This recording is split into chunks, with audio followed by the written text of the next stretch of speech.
a quick intro about Akshay before we hand over session to Kritika ma'am and Akshay. Akshay is someone, just for everyone who has heard a lot about from my teammates and from everyone else. Akshay is someone who has just received an admit from Columbia. For those who know and for those who don't know, an Ivy League college, right? So I think very excited that Akshay will be heading there. He has been an engineer before, already a MBA in HR from XLRI Jamshedpur, and currently leading the go-to-market strategies at Mahindra Group. So what I'll do is, for those who have attended this webinar before or any of my webinar, I hope all of you remember me. My name is Nitin, and I'll hand over the session to Ms. Kritika and Mr. Akshay to take the conversation ahead. So yeah, over to you, Kritika and Akshay. Thank you. Thanks so much, Nitin. You're always so kind. Akshay, it's so wonderful to see you on this side of the journey, because getting into an M7 school, see, Nitin played it a little, I think, played it a little low. Just to give you guys a little bit of background, Columbia is one of the M7 schools that you definitely want to get into. And for the kind of specialization that Akshay wants to go, it's one of the best as well. So we're going to be talking about the journey, and very warm welcome to you, Akshay. I'm going to kick this off by telling that, can you tell me about what was the first thing that you did after COVID and after you knew that you got this admit? So first thing was a huge sigh of relief, because it's a long and arduous journey. Frankly speaking, anyone who is attending this session, it's going to be a tough ask in the sense, because a lot of hard work goes into it, and you have to really plan well, because there will be a lot of buffers needed in your journey. So first thing, that was a huge sigh of relief. I went for a short vacation, which I hadn't taken for almost 2 years because of multiple reasons. One was work, one was COVID, and obviously the preparation cycle, etc. So I went for a short vacation to Goa, because that is all I could manage without getting into airlines and all of that. So that's what I did. Well, that does sound good. And and you mentioned that it's a long journey. So people would be definitely curious to know, like, how did you reach from, you already had a MBA from XLRI, the PGD from XLRI is equivalent to that. Like, but how did you start deciding your journey to Columbia? For example, from the day that you decided, you know what, I want another MBA to go to Columbia, how did that start for you? So it was really I wouldn't say that I planned it long back. See, the thing was, and to be very honest, I'm doing well in India. I really don't need to do it. But what I realized over a period of time today, that careers, as you also know, are very long today, like 35, 40 years, right? Typically, we would work for we will have a working age about 70 or 65, etc. And I already have a good enough work experience, and I was doing pretty well. I'm leading couple of teams, couple of functions in Mahindra. But what I realized is, I wanted to go back to school, because I majored in HR, and with the kind of schooling or the education that I had, it was good to the trajectory that I achieved till now. But if I had an aspiration of doing something globally, and I wanted to develop a network which is across the globe, right? So I thought it might be a good time that I've had a good 7-8 years of heavy post MBA work. It might be good back to relate to some of the core concepts in school, build my network, also get a lot of deep exposure how the different cultures really function. Also, it is no secret that, and you would know it more than anyone else, post-COVID has been one of the most difficult years also for MBA students, also because many of these couple of years in COVID, people have started really asking what do they really want. So one of the key things was, though I had a really different exposure in Mahindra, I have done HR, I've done sales, I've done strategy, I've been executive or chief of staff to the CEO. But one of the key things was that I really wanted to explore different cities like New York, London, etc. And the idea was that might be a good time to go back to school, just take a little bit of break, just kind of relate to some of the concepts, and then go again to the workforce with the renewed rigor and some new skills.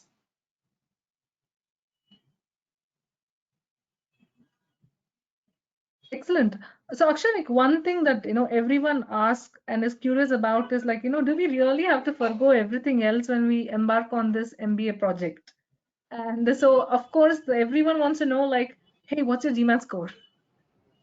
So what was your GMAT journey like? So I would suggest, and there are very, very many types of debates and answers on that, but I can tell you from my own experiences, though GMAT is a very critical, GMAT, GRE, whatever you take, is a very critical component of the test. but it is just one of the components. And but for Indians especially, we are the, I hope most of them who are here today, they might already be aware, we are the most overrepresented demography when it comes to US or whatever you want to go for, either US, UK, or MIM, MBA, etc. Because the Indians typically like to study, we really value a lot of education, etc. So your competition bar, and I'm not trying to scare anyone, I'm just trying to set a very realistic expectation for everyone that as an Indian, your GMAT GRE score is way above the typical average that you see for a school. For example, if you see for Columbia or a Wharton, etc., the typical score would be about, median score would be about 730, but most Indians that you would talk to who get into such schools would be 750 and above. Having said that, it doesn't mean that you shouldn't aim high, or if you've gotten low score, you shouldn't really aim with these schools. But I'm just trying to say that there are certain factors which are in control. Your gender is not in control. Your diversity quotient is not in control. Obviously, while you work with Kritika, some of those finer nuances of how you can diversify your profile, how you can show your uniqueness will come out. But GMAT, GRE becomes a critical component wherein it gives you some sort of a comfort to the school that you will be able to uh, handle the academic load or able to do well in their program. So as an Indian, I would strongly urge that whatever time that you have, if you could plan it really well, because, and I'll be honest, so for example, when I was preparing for it, I already had a good foundation, right? So I cracked one of the toughest exams in India. Actually, I had CAT 99, I had JAT 99. But even then, my verbal was a little bit of an issue. So it still took me about, I had planned for about 3-4 months, and it still took me about 6-7 months. Though I gave only one attempt, but I was still, it took me some time. So it's a very, very crucial component. Obviously, there are people who are at different starting points. It is very achievable, guys. So this is a myth that it's a test of intelligence. It is not a test of intelligence, it's a test of skill. Like any skill, which is cycling, swimming, some people learn it fast, which have a very good foundation, who have a very good foundation. Some people start from a little low and they take more time. So you need to decide what starting point you are at, and accordingly, you need to try your best to get the maximum score that you can. So that's what I will keep it at. So, like any kind of strategies that you recommend for, especially for GMAT or GRE? Like, for example, like, can you tell us more about how your process was? Especially one of the crucial questions is like, how can I balance? I know that you had like a high profile job, right? Which meant that you were like working continuously for more than, I think, 60 hours a week is what you used to tell me. Yeah. So Yeah. how did you balance that? So, so the key is there. See, they do really a magic bullet. One thing is you need to prepare well, and you need to prepare early. So, for example, the key is consistency. I don't know what your starting point would be. It would be different for each and every person. But what you need to ensure that you are able to put in daily hours, and that's more important than putting 12 hours on a weekend, which is also you will need to put. But if you can figure out ways and means of figuring it out couple of hours or 2-3 hours in a day, and which is doable. For example, you need to figure out in your schedule which are the time that the activities or social media or inefficiently that we're spending your time. For example, I used to really cut down on my social media time for that particular phase, because I realized that once you get into it, you really lose track of time. Other thing I also realized is the function of what sort of person you are. Are you a morning person or you're evening person? For example, I was a morning person, right? So if I try to study at, let's say, 8 o'clock, and then after almost I lost touch with all of these subjects for about 7 years, right? So if I used to study in evening, I used to be really tired because my days used to end about 9ish, etc. So what I used to do, I typically used to sleep very early, around 10ish, and I used to try to get up about 5ish, put in 2-3 hours. And frankly, there will be a little bit of time window wherein you will have to sacrifice your social life and your other aspects of life, but it's a small sacrifice if you're really aiming high. And I think it should pay you rich dividends later on. Got it. So that just like showed that, to gain something, you really have to like lose something else, but it's hopefully for a short period of time, right? Yeah. See, and it's like a known fact that when it comes to an MBA application, you have so many pieces and everything else to put together. What were some of the challenging components for it? So now that we're done with GMAT, so many people think, hey, GMAT is a big deal, so I will get a 780 on it and then I'm done, right? But was it the case for you, or what happened afterwards? See, one of the key things I feel that it's very important for you to understand there it is, the help of a counselor or a good consultant really comes in. It's again like a deal making, right? In the sense, we who is someone on this side doesn't really know what the AdCom needs or what a school wants, right? Different schools have really, I used to feel that they ultimately all want the same thing, but having gone through the cycle, there are very finer nuances in terms of what you can put, how should you put, etc., which really needs a lot of experience and which really needs crafting your story in a way which will appeal, right? So, for example, there is a certain way you can say the same story in a way which may not appeal, or it may appeal in the Indian context, but may not appeal in the American or the, let's say, UK or the Western context, right? So, to understand this finer nuance in terms of what you should write in essay, what are your best stories, and how do you need to communicate these stories, it requires a lot of self introspection. I don't know what's the typical age over here, but it's having I'm almost 30 plus, right? I'm 30 plus, and even at this stage, I had to really do a lot of self introspection. So if some of you are young, you will need a lot of hard work to figure out in terms of what you want to say, why you want to say, how you want to say, and that takes a little bit of time. Self introspection can be really frustrating because your initial draft would be really coached, and you feel that you have done a good job, and when the kind of edited draft comes back, you really need to redo a lot of time. So I think you really need to be patient. The first couple of applications is what will test you, right? So because you really don't get time. So if you're able to pace your journey well, then you may still get some time after, let's say, a week or two after your GMAT. But suppose if you're crunching everything, then immediately what may happen is you may get done with your GMAT. You may feel that you will have to take it twice, or you may even have to start things in parallel. And that really gets very tough. But once you're done with the one or two applications, right? So then the add-ons ones are very easy to manage because you know how to write, what to write, and what sort of context works where. So I think, Kritika, resume, I don't see as much of an issue from a point of view that people still know what they have done. Obviously, it requires a lot of iteration, etc. But I think essays is something that's a totally new ball game because you have to learn a lot of new content. In the sense, there are certain professional essays why you want to do this. You have to kind of figure out what the school is known for. You can't really have a cookie cutter approach. Then you really need to figure out how to tweak your story in the context of the school. For example, Columbia is a very practical school as compared to Harvard. So Harvard really like to have this wishy-washy sort of an saying that they typically like to think about, what you will do for the world, the softer aspects, etc.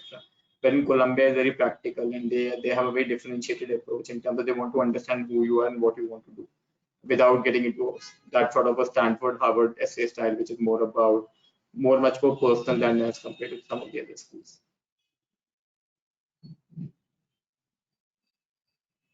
Excellent. So, Akshay, like from what I hear, it looks like we have to go back to our essay writing basics and again, like Yeah. start from scratch, right? In terms of getting these things. And then everyone, just to give you a context of how it typically works for MBA, GMAT is one piece which we always ask you to tackle early because it's something that you can do on your own. And then while you're doing it, you simultaneously start researching about your schools and other things. And Akshay, like, can you tell us a little bit more about like how did you narrow down your choice of programs? So because there are so many programs out there, Yeah. and as you rightly said, you were also at a point probably looking at say London versus the US, etc. So what are your tips towards arriving at these kind of the right set of schools for yourself? I think, Kritika, this is one area I really need to acknowledge your sharp insight, because one of the things that I realize, most of the people make mistakes wherein they feel that they are sales and marketing, then they should apply to Ross or they should apply to Kellogg, which is true because there is a certain fit of profile. But what you also need to understand what the school wants, right? For example, Columbia typically gets a lot of PE focus, private equity, venture capital, and high finance, which is investment banking sort of profile. For them, I was a diversity, right? So someone like me typically doesn't either, and I'm not trying to say I had a great profile, but my profile was a lot more about leadership, general management, sales, HR, strategy, etc., and manufacturing context, right? So a lot of people typically don't get into Columbia with this sort of a profile. So for them, when I applied, it was a kind of a diversity for them. So what you need to figure out is a function of two things. One is in terms of, I'll come to other very normal aspects, but something you also need to play strategically. What is the school's strength and what is the school trying to beef up improvement is or trying to build a network. Sorry, did something happen? Quick poll. Do I need to do something? Okay, sorry. Kritika, can you hear me? I can. You please go ahead. Yeah, Okay. no problem. Okay. Yeah. Yeah. So what you also need to figure out that you need to be smart in terms of try to. There are multiple ways of looking at it. For example, first of all, it's a question of timing. If you have sufficient amount of time, probably you can go for maximum 5 schools in one round. I know people who can do more. At least for me, it was not possible because it's kind of really hectic, and I'm also not someone who believes in carpet bombing. I like to take a few schools and really do well, but it should be a good function of having a couple of probably 1 or 2 each or doable schools and then some of the backup schools. So it also totally depends on how eager you are to get into a school this year or next, or what your situation is also like, whether you are on the younger side or on the older side. Right? So it depends on multiple things. That's one way to look at it. You should have a my personal belief is, honestly, I don't know how different people think it, but my personal belief is you should always select a school that you want to go into, and but it has to be practical. Like everybody wants to get into Harvard, right? But Harvard is not meant for everyone, right? So, but then you have to be practical also, and but you should be decently happy about going to a school. So if you are very clear that you don't want to go to a certain school or beyond a certain threshold, you shouldn't do it because you are actually investing a lot of money. That's point number one. But having said that, I should also be very transparent with you. There's not much of a difference except for prestige between M7 and T10 or probably T15. For most international students, like in Indian, you will typically get into either finance or technology or consulting. And if you typically see recruitment outcome from, let's say, Yale versus Columbia in consulting, or let's say even for that matter, Ross, etc., you will not find much of a difference. Obviously, there's a lot of difference in terms of how people see you, prestige, but for a lot of international, the jobs are, many industries are not there. For example, you will not get into marketing, etc., because that's very context driven and they don't sponsor you. So what I'm trying to say is that you should also see what you're gunning for. Are you gunning for brand? Because for me, one of the key criteria was I was doing well in India. I was earning really, I was earning good, and I was also from a tier one school in India. So I was very clear that I will not go beyond a certain threshold, which was M7. That is one way to look at it. Other way to also look at where you want to work or which your large network you want to form. Obviously, US has its own issues with visa and all of that. As an Indian, you may not get your green card for 100 years, to be very honest. There's so much of a backlog there. But if you're wanting to have a good work-life balance, if you're wanting to have a good life, then obviously there are very friendly countries like Canada. Rotten is a good option over there. Ivy is a good option over there.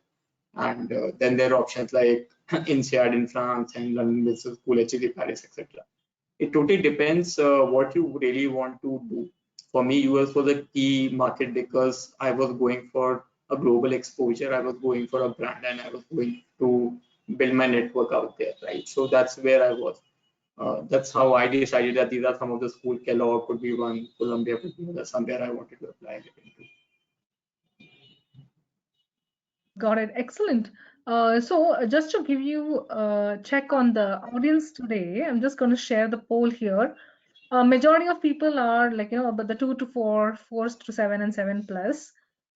And so like, one of the questions that we always get from, many of the people is that, is an M7 achievable for people who are like older people? Because M7 is typically for 4 to 7, and even younger people do ask it. So what are your thoughts? Like, because you have wide experience, and then what are your thoughts in also like looking at some of the others and your own experience? Do you think it's doable or not doable? So I'll be honest, it's definitely doable. I'm going it. I'm going. So I'll turn 34 this June. So there's no harm in sharing that. So, and I will almost have a 10 years work. And I'm getting into the full-time Columbia program. No, it's not even the January term. So traditional 2-year MBA programs, it's very difficult. But let me be very honest with you. It's not the norm. You will I see many people are 7+ years experience, which is fine if you're somewhere rating about 29, 30, 31, 32. It's fine. But what you really need to figure out is, and this I learned in hindsight, is that your competition is very different, right? Your competition is someone who's about 26, 27, or probably younger also. you need to bring to the table that what value are you adding, right, to the class. For example, these schools are very different from typical the way Indian schools work. They are not looking only at your profile, how good or bad you are, because they will typically get many 760, 770 McKinsey, BCG, or private equity sort of people, right? So they have enough, always enough and more people who want to go to these schools. So you really need to figure out that if you are an older candidate, what are you bringing to the table that some of the others people can't, right? And you need to have a certain level of trajectory going into some of these schools, because if you have more experience, that will only work in your favor if you've also risen fast, right? So you really need to substantiate that your work experience will be a value add to your peers in your school. For example, during my Columbia interview, the alum who I was interviewing with, he asked me this question that you're already doing so well, so why you want to really go? Right? So I answered him very candidly, saying that I'm already doing well and I almost have around 30, 40 years of more career in me. So if I keep doing this, then what next, right? So I like to challenge myself. I like to take a new risk and opportunity, etc. So it's definitely doable. Don't let anyone tell you that it is not it, but it's difficult, right? And you really need to have all the other things going in your favor. For example, let me share with you. My age was an issue, experience was an issue, but all other things, whether it is GRE, GMAT, I had a GMAT equivalent of 760. I had a perfect score on quant in GRE 130 or 170 out of 170. I had I had ton of leadership experience. I had multiple promotions in short tenure. My recommendations were from the CEO of the company with whom I had worked for 3 years, and he had written some really good stuff. So what I'm trying to say, if you, it's doable, but then you really need to have all other factors going into you for you. Sometimes it's also not control in your control. For example, the COVID year was extremely difficult, right? So it had nothing to do with your profile or someone else's profile. Sometimes it's just hard luck, right? So it's also a function of which round you apply. So which is what I keep telling again, I'm re-emphasizing that fact that after my own learning, you should try, if you're an older candidate, you should definitely try to apply early, because there's still enough more seats for you to accommodate you. But if you're someone older and if you're someone who is on the higher side, you should definitely try to apply early to take advantage of the open number of seats. Excellent, Akshay. So one thing, as you were talking about multiple risk, I'm sure that at your stage of career, you're going to take another biggest leap in terms of the cost. And we know that Columbia or an M7 is going to be typically a lot. So what has been some of your strategies in approaching the funding? Because that's also another reason why people pick certain regions versus certain other regions. So Yeah, can so you that's share a a little bit more on that? yeah, so that's a very good question. So if many of you, and I'm being very open with you, if many of you want to have a debt-free life, don't want to push yourself too much, etc., you should definitely not look at US. Definitely not the top 10 programs or N7 program, because that would anyway cost you. I'm not talking about scholarships, etc., right now, but all put in together, if you take the sticker price, it will cost about 250,000 USD dollar for 2 years combined, right? But if you look at some of the T20 schools, if you go a little lower in order and if your profile is good, you can definitely get full ride or you can do good scholarship, etc. Columbia scholarship decisions are yet to come, so I will come to in April whether I get something or not. They get some bit of need based, but largely it will be a function of my own savings and the debt I'll take. But I was very clear in terms of that I wanted to go to the US because as I said, I was going for the brand. I was very clear that I want to get into either Harvard, Wharton, Columbia, Booth, etc. Because for me, I know who I am. I know I can take advantage of the opportunity that will be there. But it totally depends on if you want to go. Like as I mentioned, there are multiple very good schools in Canada. There are multiple good schools in like HSC Paris or IE or etc. in Europe that you can go for. Totally depends on what you want from life, and just MBA is just a tool to help you reach where you want to be in your life. Excellent, Akshay. And I hope that you get the scholarship as well. And there are like other ways by which you will also be able to internships and other things by which you'll also be able to make up those things. So we do know that there are like research Yeah, assistantships just kind one of more thing. positions available. Huh. Mhm. So one thing, sorry, Kritika, I forgot to mention. See, you shouldn't worry too much about that, to be very honest. If you're getting an opportunity to attend a very good school, you should do it. I'm not saying that is true for everyone, but mostly if you get into a school like that, more often than not, you will get a very good job, right? And that typically would offset you. If you'll be able to pay back everything. If things go horribly wrong and if you have to come back to India, even then it is a very good proposition. But even if you don't have to come back and H1B lottery works for you, you'll be able to pay off everything in 3 to 4 years. Whether even if you go into tech consulting, if you're someone who wants to get into finance, you'll be able to pay that in a couple of years. Like a typical investment banking bonus is $200,000 in first year. So it's a lot of money out there in the US. It's an expensive place, but if you are the kind of type of person who really wants to make big on opportunities, you will make enough money to pay back very quickly. Excellent, Akshay. So here I have a question from a couple people here. It comes to the question of the profile, right? So, because we said we have GMAT and we have other things, right? So how important was like the other aspects? So we do know that you did extremely well professionally with multiple like promotions, and I know getting it from the CEO of a very big conglomerate and so on. But like, what about your impact creation for society and other things that you've done? Like, what should people do right now, and how important it is in the interviews? So were you able to talk about the other activities that you've taken up in the interviews?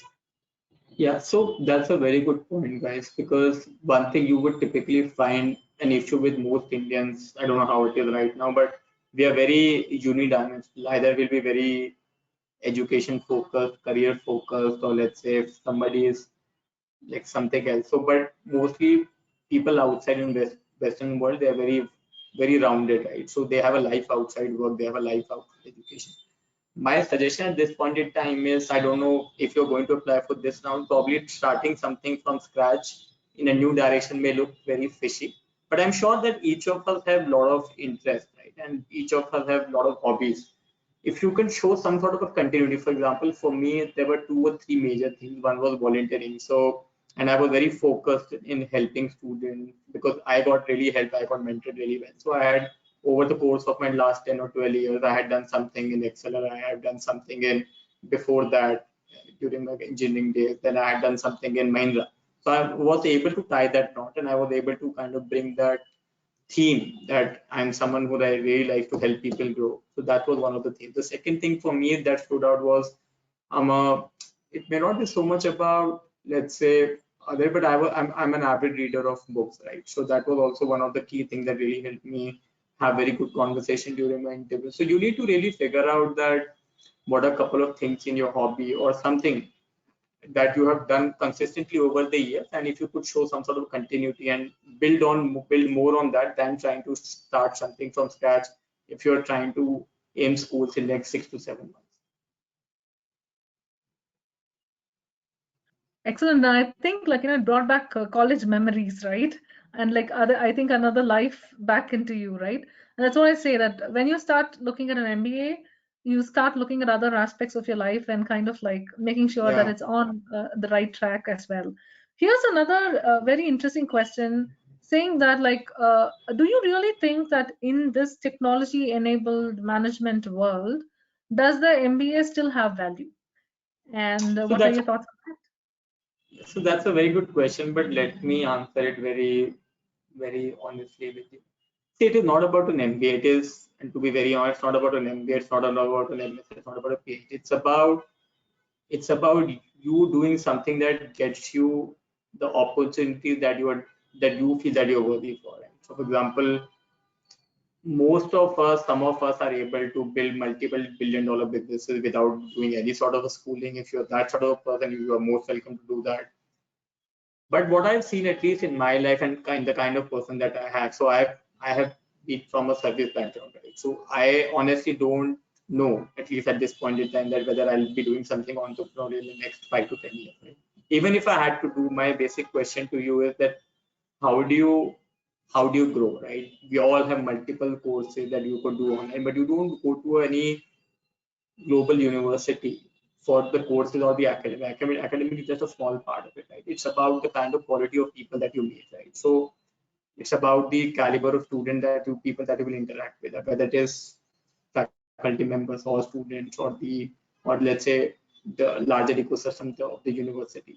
It's also a function of if you're already well traveled, you're a globetrotter who has been to multiple global places, you have connections over there. Sure, you do not need to, but in my case, I was mostly born, brought up, and most of my upbringing was in India, right? So I wanted to experience different cultures, etc. Because there's more to life than about work, than about because I keep getting these questions that you are already from a tier one school, that why did you want to go again to US or something. My question is that my answer to response to that is that I'm not going there for academics anymore, which is what I was very keen on Colombia because it's New York. Right? It's about almost 40% of the population. New York is immigrants, right? For people from different world, they come together. You learn so many different cultures. Right now, it may not attract you as of now, but you will see slowly and slowly when you grow, you will start feeling that you're not learning anymore, right? You're not growing intellectually, you're not pushing yourself. So some of these steps are in that direction. If you are able to satisfy your intellectual or career needs without doing an MBA, sure. Which is what I'm saying. You need to really figure out what you want from your life, and MBA is just a tool. Whether an M7 can help you achieve that, or a T15 can help you achieve that, or a T20 can help you achieve that. There are no right and wrong answers, right? I find it ridiculous people who basically disparage people who are from T20. It's not at all. It basically totally depends what you want from your life and how much risk you want to take and what your current profile, let's say, stature is. Right? Everybody can grow up from there. You raise a valid point, Akshay, right? Because after a point, it's not just like the money you get or the status. It does become like about growing to our fullest potential, right? Possible. So it brings me to like another question here from a couple people here in terms of, see why the emphasis on essays, like, how big can it be or how bad can it really be as compared to some of the GMAT of the world and so on. So the question is like about like, what are some tips that you can share with someone who's starting their journey today in terms of their essays and their selecting schools and other things? I think the best advice that I got and I followed is you should try to write an essay that you want to read for yourself. In the sense, see, you need to put yourself in their shoes. They read thousands of applications every round, forget about every year. And those are people with 10, it's a complete industry, right? They have been in that industry for about 10, 15 years. They can quickly whiff within 15 seconds of reading through your essay that whether you have put in your effort, whether it's tailored for them, whether it's honest and a genuine effort. If you really want to do that, so you will really have to do two, three things very sharply. One is you really need to understand what your best stories are. And again, I want to emphasize the best stories for India may be very different for the best stories for the world, for the global context. Right? So you really need to understand that what are some of your selling points that you want to convey. You also need to understand what makes you tick. Right? You also need to understand what makes you tick in that particular school's context. Right? So what made me tick probably in what may not make me tick in what Colombia or either vice versa. So my point right now, I say, is it's an iterative process. Obviously, your first draft will look bad, and over a period of time, you get a hang of it, like any other skill. Like for example, I don't know how many of you work out, but once you start running, you don't do 50-kilometer or ultra marathon in one day. Right? So you first try for 5 kilometers. So it's also an iterative process. So you need to prepare for it in a way that you are able to first really look back at your life, try to really find deeper understanding of why you want to do this. Obviously, a lot of us want to do that for money, status, etc., etc. But is there something else that you want to convey to the school that really makes you different? Another key thing is something that you really need to figure out what differentiates you, because there are enough and more Indians, enough and more qualified Indians, and I'm sorry, without knowing you, I'm making the statement that who would be vying for the same spot, right? So you really need to figure out if you think that that differentiates you from the run of the people across the globe, and that really gets them excited to talk to you or to meet you. Excellent. And Akshay, here's a question on, would you recommend taking up any kind of certifications in order to stand out? Because you brought that factor of how to differentiate yourself, right? Any kind of certifications or other things, would you recommend that? Kritika, totally, in my view, totally depends. Again, I will go back to my answer. Totally depends on how you want to craft your story. If you have certain quality certifications like CFA, etc., if it's like that, definitely it makes a difference. And again, it's totally context driven. I don't want to give a cookie cutter answer, but in my view, doing some sort of course or a certification, whether it will add value to your CV or whether it will add value to your resume, I don't know. As I mentioned, you should try to build on something that you've already done in the past. And if it's in that direction, if you have done something in the past and you want to do some certification that enhances it, it's most welcome to do that. But I'm saying just don't do stuff for the heck of trying to differentiate yourself. You should, when you really look deep enough, I'm sure many of you will figure out. We imagine ourselves कि मैंने तो कुछ किया ही नहीं है, ऐसा नहीं होता. मतलब if you really dig deep, you will figure out themes in your life that really stand out. And if you really want to do certain courses, certifications, or certain extracurriculars connecting that theme, then it makes sense. Otherwise, just having those empty certification in your bottom of the CV is not going to make you any different than who you were before.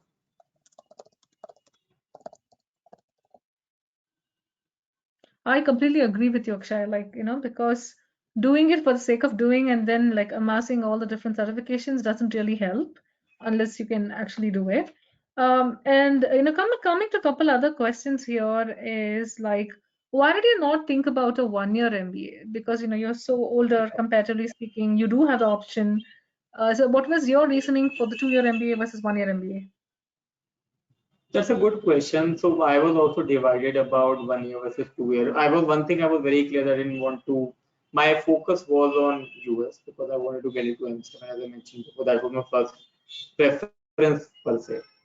Second was also what I realized is, and that is something that somebody told me who was a mentor and who was in US for quite many years, is that as someone who has never lived outside and who has never lived in the US, visited US, it takes a certain amount of time for you to get acclimatized to the culture, to the place. And my long-term aspiration, at least in the midterm, I want to be in the US.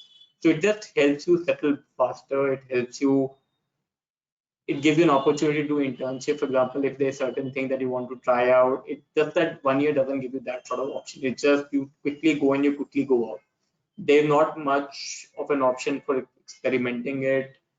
Things may work for you, things may not work for you. And to be very honest, in US you only have one or two good 1 year options. Probably one could be Kellogg, one by other they have Cornell Johnson 1 year, right? So then they don't have any other.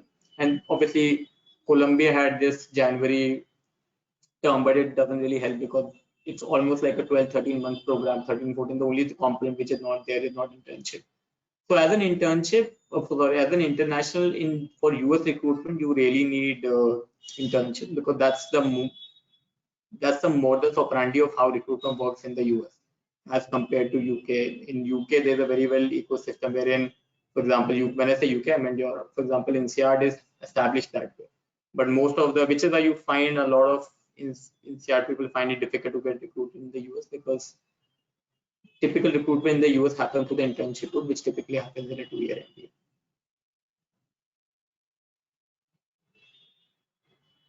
Excellent. Akshay, so what are you looking forward most at Columbia? I think, and I can tell you one thing, guys. I went to this Columbia get together a few days back, and I must tell you the quality of people that you meet is really good. It's something that I heard from people, but for example, just to give you, I'm just telling you just to help you that it's going to be a tough, long journey. But if you really invest the time and effort, and if you can see towards the end of it, it's really worth. So, for example, there are about 45 or 50 odd people from India who got into Columbia. It's just that small, right? So if you put all luncheon and put together, it will not be more than hardly about 400 people or even lesser than that for any given year. So I met 10 people in Mumbai get together. I was the 10th one. So out of other 9, there were 6 from private equity, right? So before going over there, I had no idea what private equity is. What do they do? What does the even industry mean, right? So the kind of people that you meet, the kind of exposure that you get, it really sets you apart. So I think I'm looking forward to being with some nice and some interesting intellectual students. and that will help me become a better version. Right. And don't you want to like tour New York City? It's an expensive city, Kritika, to be very honest. That is true. But I'm there are planning like, trust to me, there are go a over lot of there, things but let's see that you how it can do goes. in New York City on a budget as well. That's great. Yeah. So I'm gonna just move to some of the questions that people have been asking, through this, and then of course, like, do. There's a question here about just a second here. Um,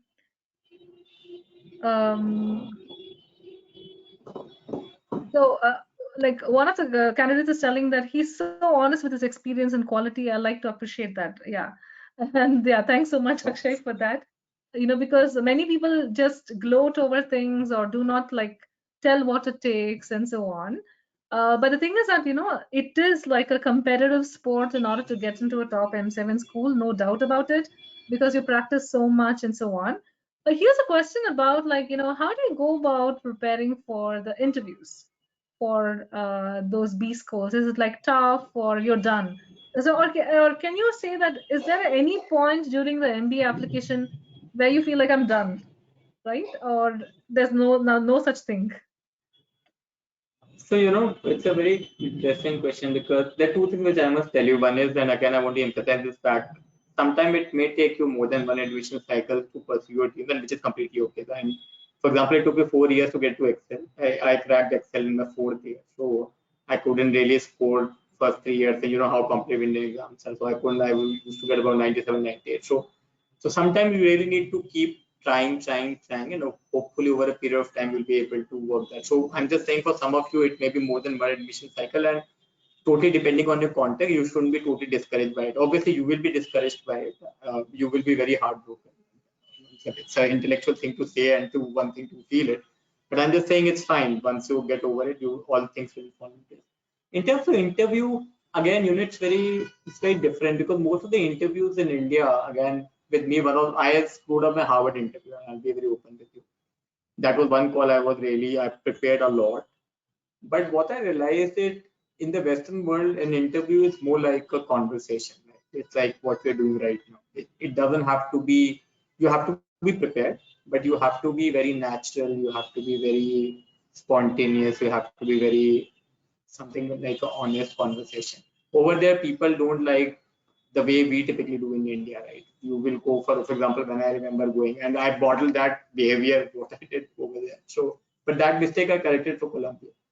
So typically, when you go in interview for like an Indian school, you will really research well. You will really cite a lot of facts. You will really cite a lot of numbers, etc. But they don't want this, right? They just want to understand who you are. They want to understand how you think on the spot. They want to understand what your true motivation is. And the moment you try to do a lot of this pre-preparedness, they feel that you're not trying to reveal your true self. Right? So over there, it's a lot more about soft skills. It's a lot more about engaging in a conversation. It's a lot more about making other people feel respected, admired, and how you will add value to the community than about the hard skills about how great you are in your job, etc. So it's a very different cultural aspect, and this is one of the again the reasons that unless and until you go through some of the process and you work outside, you will never understand that how cultures differently assimilate talent, right? So that's where I would answer that. All right. So here's like a moment of truth. Akshay, would you recommend admissions consultants or no? Yeah, I would definitely recommend because for and very two simple reason. Again, I will not try to glorify it. You need a support system, right? So there's already enough and more going in your life currently, right? And if you try to embark on a new journey and you try to sort it out all by yourself, I think it's a poor return on your time, investment, and effort. Because in hindsight, if you ask me, a good consultant can really make a difference in terms of whether you're getting an admit or not. So ultimately, you will have to do all the hard work, but what you really need is the right guidance, right? You really need the right input because it's like riding a bike. You can ride 100 kilometer per hour, but you don't know where to ride, then where will you go ride? So a lot of these things in terms of what to write, how to write, whom to brainstorm with, unless and until you have someone who is ready to invest a lot of time with you and who has gone through a similar journey, that's a different thing. But I still feel that that person may not be the right person, because that person only has a context of what works for him, may not have the context of an admissions consultant that work with a variety of candidates. But my strong opinion would be that you should not try to go with someone who's got big name. You should try to go with someone whom you can trust and be very open and very forthcoming with, because this is going to be a very tough process, right? Because you may have your difference of opinions, you may have like sometimes arguments also, you may have very tight timelines to work with. So unless and until you really trust that person, it will become a difficult journey to be. So ultimately, frankly speaking, it all boils down to you, your effort. But that 1 or 2 or let's say 10% can really make a difference whether you get an admit or not. And I think if you're really aiming for some of the good schools, I think it's the money is well invested, I would say. Right. Thanks so much for the honest answer there. And here I would add like another couple things. As Akshay said, right, you need to know what kind of coach would help you best. There are coaches out there who probably would do all the work, and I highly recommend please don't do that. It's going to be like a lot of problems for you rather than this one. And coming to, I Kritika, think there's this, one more point. I yeah. just want to add one more point. And guys, so one thing I can assure you that if you're embarking on this journey, you will really learn a lot through this journey. For example, it may just seem like a application process, but in the end, you will learn. You will know how to learn better. You will know how to write better. You will know how to communicate better. You will also know how to. You will become much more self-aware after going through the process, and you will become stronger also, because I can assure you there will be tough times, there will be rejections in your journey. So there are very few people who apply to 2 schools, 1 school, 3 schools and get there, especially if you're trying to apply to himself. Lastly, it was also, I don't know how competitive the F23, sorry, this 2023 cycle would be, but the last 2 years have been really one of the most competitive cycles ever. So I don't know how this cycle would turn out to be. But I'm just saying that don't look at only from a process point of view. It is also take it from a point of view that you are doing something that will help you in years to come. And this would be probably the last question for you, Akshay, in terms of what is the most enjoyable part for you of the entire process, and what was the biggest takeaway from this whole application, and obviously like getting into such a great school like Columbia. What was the biggest takeaway? Somewhere I always believe that, because I started my journey from a very low base. So I went to a very tier 2, tier 3 school in engineering. I did not go to any IITs or let's say top tier school. So at every point in time, I had to prove the world wrong, right? In the sense that first, everybody thought that I couldn't get into an Excel sort of a school. It's very competitive, right? So it took me 2 3 years, but then I went there. Again, when I started going into Mahindra, I started with HR. Then I took a plunge going to hardcore sales. Everybody told me that you are ruining your career. Why would you leave such a cushy, good job? And I was at that point in time working with the group chief human resource officer, and I took a job in a rural Karnataka market there, and I didn't understand anything about auto or about, let's say, function sales, right? But I took a plunge. I did well out there. Then when I thought about this step, every consultant told me that it's not doable. You're aiming too high. You have too many issues. Like you have very high work experience. You have, let's say, you're too old, right? And at one point in time, when there were rejects all over last admission cycle, so I thought, or I got waitlisted, so I thought that I will never be able to make it. But then 5 6 months later, I have an MCBIT admittance, one of the top 4 or 5 schools, right? So it's great to believe in yourself, and frankly speaking, it's only you really know yourself, nobody else does. And if you really believe that, you have it in you. So don't give up and just keep on trying. Sooner or later you will make your mark. I think like that would be like the best way to end it right now. So because what people don't realize is it does take time, but it's an enjoyable process. And the people who benefit from it, as Akshay was saying, are the ones who take away the learning, the self-awareness, and so on, and get out of the mentality that, hey, it's just like another test that you take, or it's like another exam that you give, because The MBA application process for most of the schools abroad as well as in India, including ISB and some of the IIMs, is all about knowing why you want to do what you want to do, and then how are you going to go about it, right? So thank you so much, Akshay, for your wonderful, description of your journey. And I'm sure that a lot of people aspire to be in your seat, actually, looking at that particular seat, and hoping to hear all the great success at Columbia for you, where I'm sure you don't have